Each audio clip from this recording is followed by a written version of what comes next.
एक विशाल जंगल में मदोटकट नाम का एक पराक्रमी शेर राज करता था।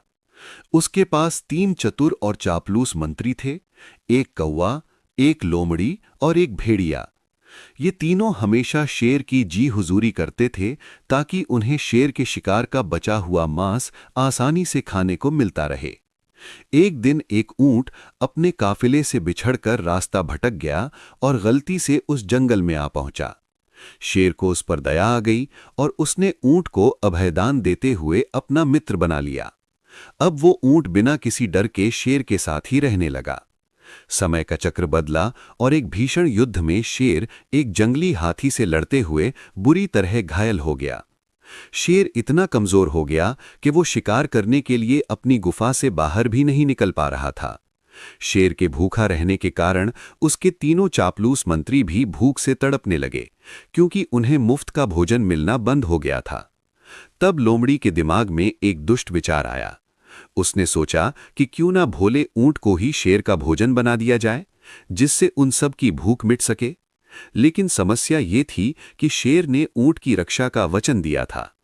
अपनी योजना को अंजाम देने के लिए लोमड़ी ने एक नाटक रचा।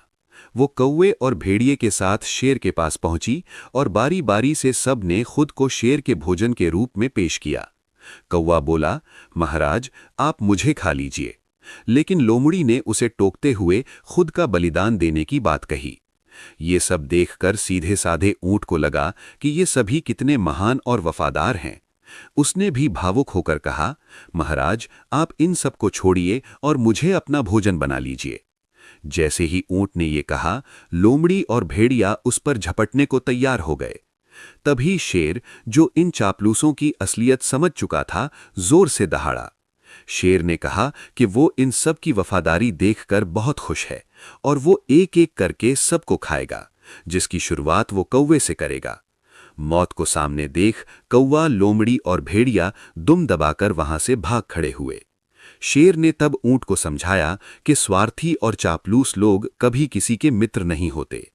इस तरह शेर की बुद्धिमानी से ऊंट की जान बच गई और उसे सच्चे और झूठे दोस्तों के बीच का अंतर समझ आ गया। कृपया 8mmb 34666 यूट्यूब चैनल को सब्सक्राइब करें, इससे हमें सपोर्ट मिलेगा।